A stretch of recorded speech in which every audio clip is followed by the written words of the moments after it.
Oi pessoal, sejam bem-vindos. Hoje, quarta-feira, 26 de agosto de 2020, você está no canal Brasil Agora. Eu sou Lucimar Neivert e aqui conosco, o nosso sempre convidado, o professor Beleza. Boa tarde pessoal, sejam bem-vindos. Então, vamos continuar falando da China, porque tem novidades com relação à China. Ontem, a China toda topetuda, orgulhosa, como a gente sabe que a China se comporta, resolveu voltar à mesa de negociação com os Estados Unidos. Pediu arrego.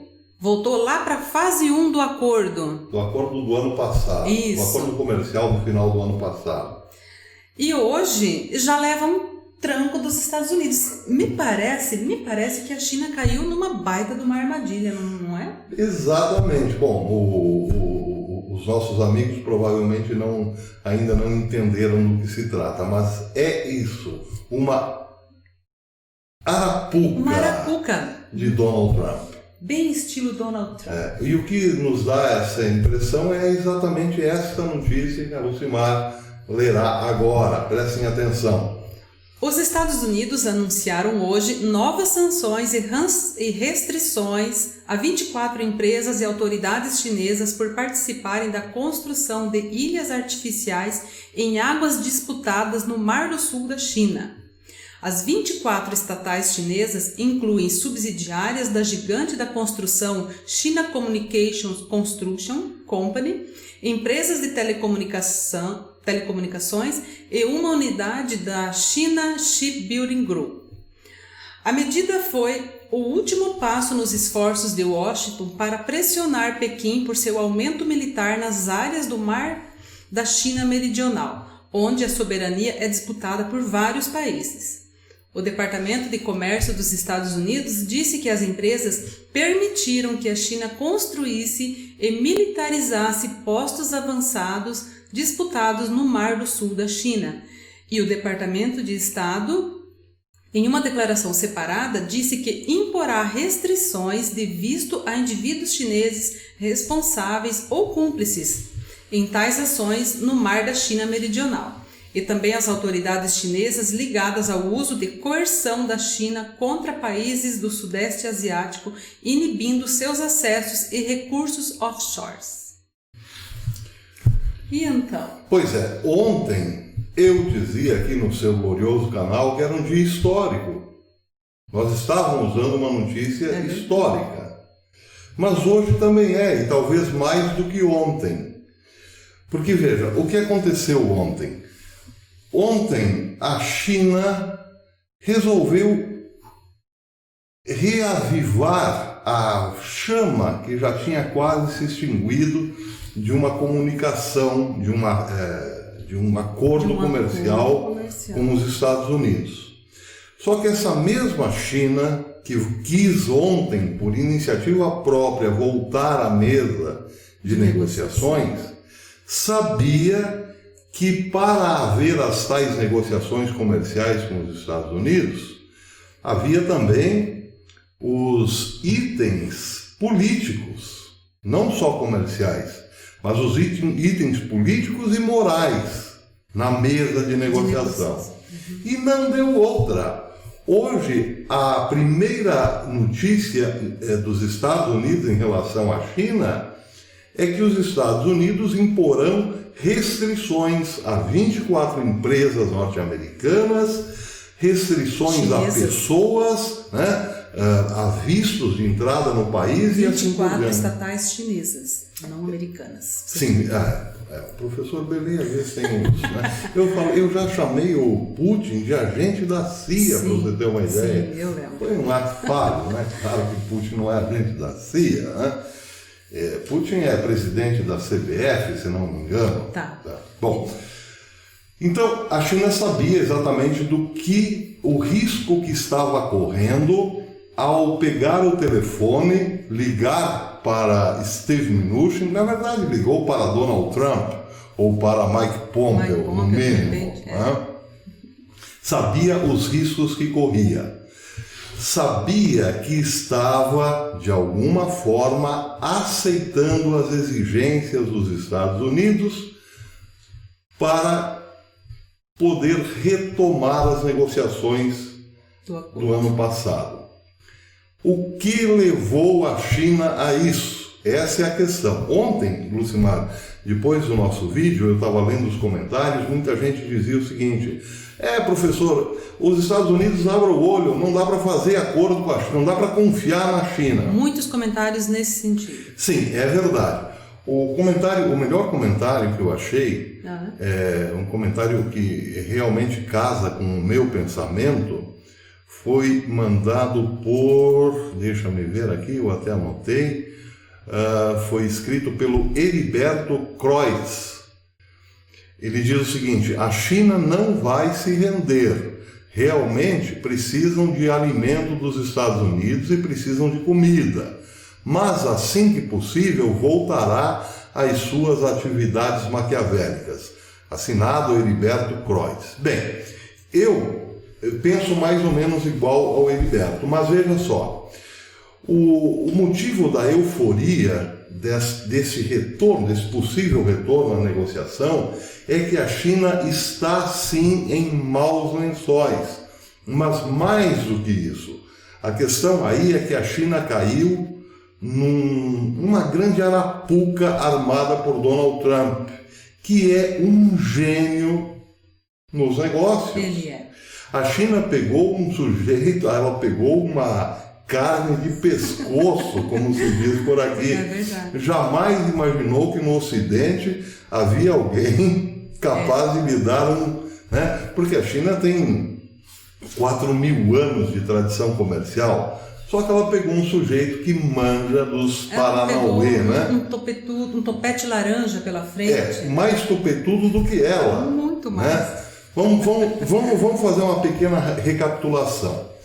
Não vamos muito longe. A China, no final do ano passado, estava perdendo a guerra comercial. Sim. Ela não tinha mais como colocar os seus produtos nos Estados Unidos a um preço competitivo por causa da tarifação. Sim. Bem, estava se rendendo a Donald Trump e às exigências de Donald Trump para continuar dentro do mercado norte-americano. Sim. Só que daí veio a pandemia e esse processo foi praticamente cancelado. Ela esperou o resultado da pandemia prevendo uma grande quebradeira, isso eu disse ontem, prevendo que a economia norte-americana quebrasse. Não quebrou. Só que aí aconteceram outros fatores. A pandemia, ela está diretamente relacionada à estratégia comercial da China, ou melhor, a estratégia de domínio mundial da China. Isso foi o que Donald Trump externou desde o começo, porque Donald Trump foi o primeiro líder mundial a chamar o vírus, o coronavírus, de vírus chinês. De vírus chinês. Ele foi o primeiro a acusar que a China era responsável pela pandemia. E disse, para quem quisesse ouvir, que estava muito zangado com a China por isso. Bem, há um mês, a questão de um mês atrás, Donald Trump deu um golpe certeiro de karatê. Eu lutei muito karatê no passado, É um golpe muito certeiro. Você dá uma pinha do sujeito, o sujeito perde o rumo, tá? É como aquele cara que cai aquele cachorrinho que cai do caminhão de mudança, Ele não sabe como que está, para onde que vai, quem ele é e assim por diante. Há um mês e pouco, há um mês atrás, Donald Trump deu esse primeiro golpe, do qual eu sou especialista. Ele acenou com a possibilidade de proibir a China de comercializar seus produtos dentro dos Estados Unidos. Proibiu, ele ameaçou tirar a China do SWIFT. Entende? O SWIFT é um canal de comunicação entre bancos privados que faz negociações em dólar. E aí a China tremeu nas bases. Por quê? Porque a China é detentora de uma quantidade gigantesca de dólares. E o que ela vai fazer com esses dólares? Ela não pode colocar o dólar no mercado interno, porque a disparidade com a sua moeda é muito grande, não faria sentido.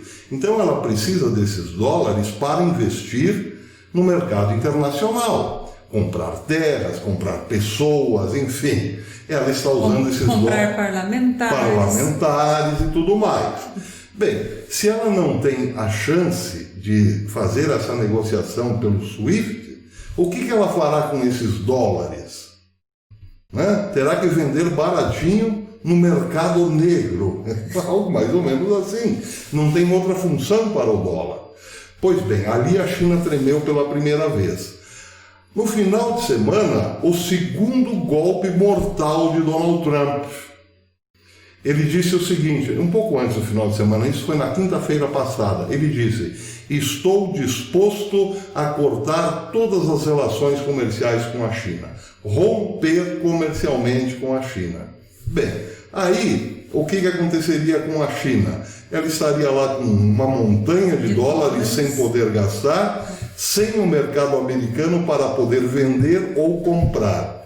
E aí surgiu um terceiro fator, esse independente de Donald Trump, a possibilidade da fome logo ali na frente, que é o principal dos fatores que fez a China recuar. Por quê? Porque a safra da China esse ano já está quase toda ela comprometida.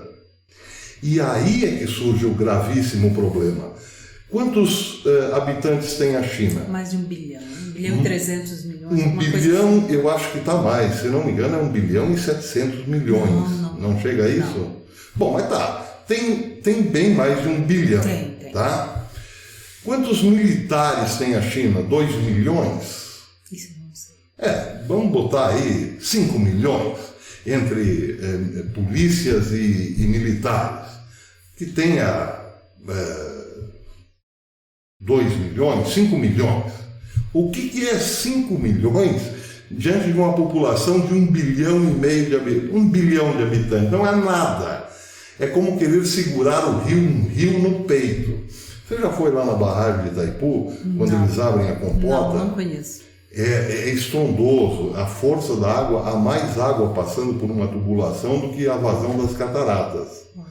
Eu tentei parar aquela água no peito, não dá, é impossível. Bem, tentar segurar 1 bilhão de pessoas famintas com 2 milhões, 3 milhões de militares é impossível. E é exatamente esse o temor do Partido Comunista Chinês. Por quê? Porque se a fome bater, não tem quem segure a ira do povo. E o partido cai, Xi Jinping já era, percebe? Então, foi por isso que Pegou o telefone e falou: vamos conversar, pessoal, por favor, vamos conversar. Eles querem o quê? Eles precisam de soja, precisam de milho, precisam de aveia, precisam de pipoca não sei, mas precisam de carne, de porco, de gado, de frango, precisam de ovos e assim por diante. Vão comprar de quem? O maior mercado fornecedor de alimento para a China é os Estados Unidos, claro. Só que a China precisa de um preço acessível, um preço de mercado, coisa que Donald Trump não queria fazer. Não quero mais comércio com a China. Eles não vendem nada para nós e nós não vendemos nada para eles, ponto. Só que quem precisa de comida, quem precisa de badulaque pode esperar. Sim, agora comida não dá, né? Se você não puder comprar um talher, uma arvorezinha de Natal, né? Um Pikachu, tudo bem, você deixa para o mês seguinte, ou sei lá, para o fim do ano. Né? Mas se você precisa do leite, né? Para dar para o filhinho, se você precisa do pãozinho diário, da carninha, da chimia, né? Eu gosto muito de chimia. Gosta, né? Chimia no pão. Dá para ver.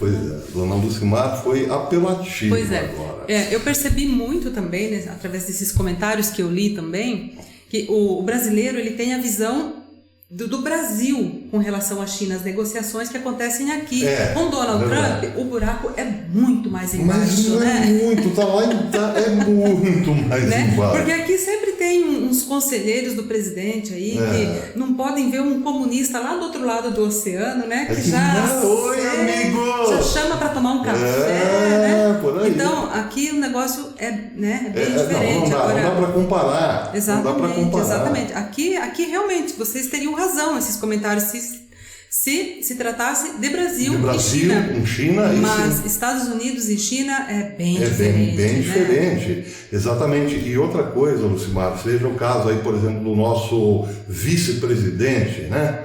O Moringão. O que o Moringão falou há dias atrás? O Brasil precisa casar com a China. Escolheu mal a noiva, companheiro. Vai escolher mal a noiva assim lá na casa do casaco. É isso mesmo. Pô, pensa bem, né? A China não é porque a China compra bastante da gente. Compra bastante a preço pequeno, venda menos a preço maior, dá na mesma. Exato. Dá na mesma, abra mais mercados. A Índia precisa de alimentos também. Muito. Ainda tem mais de 1 bilhão de... Agora, outro detalhe. Diga. Nós estamos falando aqui da genialidade de Donald Trump, mas também do problema climático. Mas tem um outro fator, que é o fator psicológico. A China também está fechando otobites por outro detalhe. Otobites é fechando... É um livro, né? Nós entendemos, pode continuar. No bom sentido, né? A China está fechando o livro também pelo seguinte: ela é o país hoje que tem contra si digamos assim, as piores das animosidades. Vamos falar de um modo bem simples. A China é o país mais odiado hoje do mundo. É verdade. Né? É verdade. Vamos falar o português correto. Vejam o caso da Índia, por exemplo. Se você está andando numa rua de Calcutá... Pode cair uma televisão na sua cabeça, a qualquer momento, um celular, até um carro lá do 20º andar, aqueles carrinhos chineses que é leve, né? Eu consigo ver um carro chinês. Os indianos estão jogando fora aparelhos de som, aparelhos de televisão, esses trubiscos aqui, como é que chama? Tablet, o smartphone, jogam, outros martelam, filmam e postam no YouTube.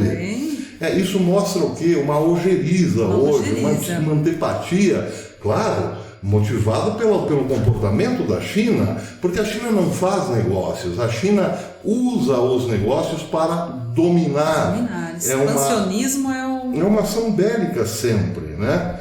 E, bem, então, hoje a resistência aos produtos chineses é muito grande. Muito grande, aqui também. Aqui também. Já existe boicote, inclusive aqui. Sim, exatamente. Existe boicote na Europa, alguns países europeus não suportam ver produtos chineses. Todo mundo viu, né, que tudo isso foi uma armação, né? Foi uma grande armação para dominar povos, nações, né, inteiras. E, então, claro, criou-se uma resistência. Isso significa o quê? Como dizia aquele personagem judeu da escolinha do professor Raimundo, prejuíza na bolsa. É isso mesmo. O produto que antes entrava como água já não é tanto assim. Não. Vai diminuir cada vez mais. Se a animosidade continuar. Então a China ela tem a perspectiva de uma grande fome, de um grande prejuízo na balança comercial nos próximos meses e anos, né? Tem contra si também essa propaganda negativa, porque vejam o caso, por exemplo, desse borra-botas, que é esse embaixador aqui, né? Um borra-botas que desrespeitou o nosso presidente como se ele fosse dono do país. Sim. Ele fez isso lá com o Macri, se bem que o Macri é um bunda mole também, vamos combinar. Mas ele fez isso lá na Argentina e Ele fez antes no Chile, depois na Argentina e depois... onde foram entrando governos de direita, vamos dizer assim, ele foi fazendo o servicinho dele lá. E tudo isso conta. Então tem tudo isso. Isso, claro, tem preocupado. Bom, some-se tudo isso, mais a genialidade de Donald Trump, o que nós podemos prever para a China nos próximos meses? Um grande inferno astral.